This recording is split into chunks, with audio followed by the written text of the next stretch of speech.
साथियों, डॉक्टर दुआ का नमस्कार। जैसा वादा किया उसे पूरा करते हुए आज यूनिवर्सल डिक्लेरेशन 8 आपके सामने लेकर आया हूँ। आर्टिकल यूडीएचआर 8 क्या कहता है, इसे हमें समझना होगा। यह न्याय मांगने का अधिकार और न्याय छीनने वाली व्यवस्था पर एक तरह का प्रहार है और ये कोई कहानी नहीं बल्कि सवाल पूछने का वक्त है।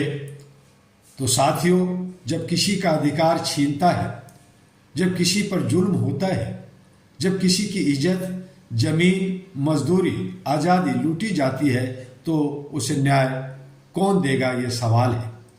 यह सवाल यूडीएचआर के अनुच्छेद 8 करता है।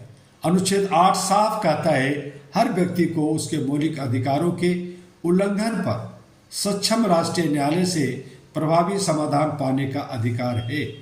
लेकिन मैं आज पूरे जोर से पूछता हूं आप सबसे, क्या यह अधिकार जमीन पर जिंदा है?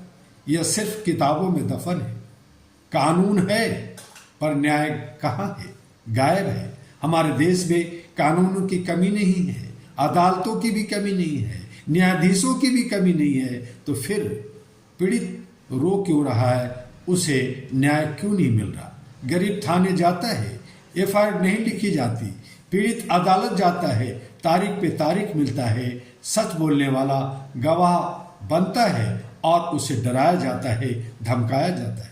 और अपराधी वह खुलेआम घूमता है क्योंकि उसे पता है पैसा, पहुंच और सत्ता उसके साथ है। यह न्याय नहीं, यह अन्याय की व्यवस्था है।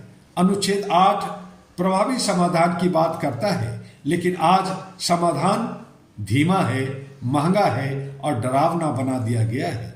जिसके पास वकील की फीस नहीं, उसके लिए न्याय सपना है। जिसके पास सिफारिश नहीं, उसके लिए न्याय मजाक है। मैं साफ कहता हूं, जब न्याय ताकतवर की जेब में चला जाए तो लोकतंत्र मरने लगता है।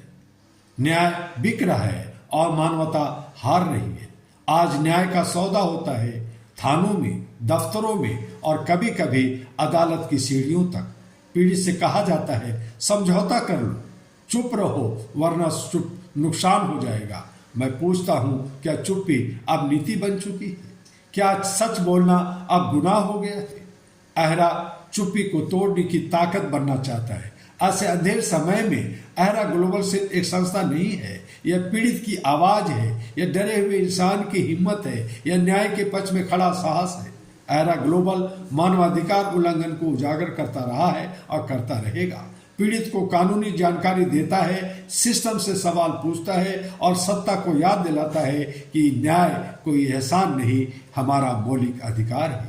अनुच्छेद 8 की लड़ाई सड़क से संसद तक। मैं आज घोषणा करना चाहता हूं कि अहरा ग्लोबल अनुच्छेद 8 को कागज से जमीन तक लड़ने की लड़ाई संसद से सड़क तक लड़ेगी।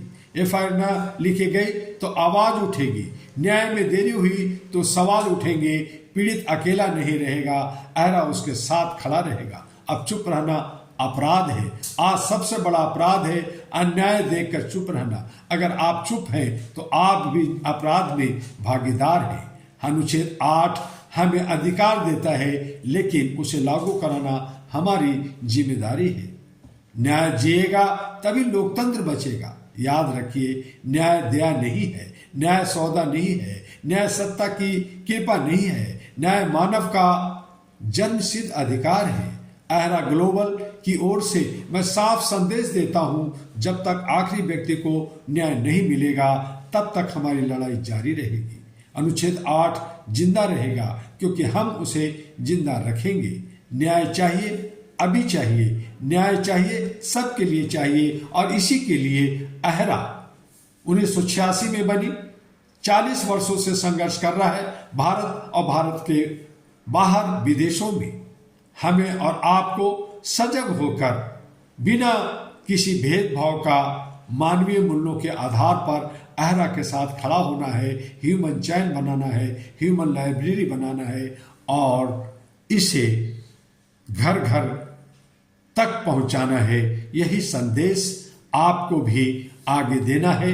आप ज्ञानी हैं और जो लोग इससे अनभिज्ञ हैं उन्हें आपको बताना है, ये भी हमारी एक जिम्मेदारी है। इसलिए HRTV अहरा और AG अहरा ग्लोबल जो आपका है उसे आप आगे बढ़ाएं और एक ऐसी व्यवस्था जिससे हमारा भारत विश्व कुटुंब और विश्व गुरु फिर से बन सके और हम शान और शांति के साथ जी सके। आपका डॉक्टर दुआ, नमस्कार।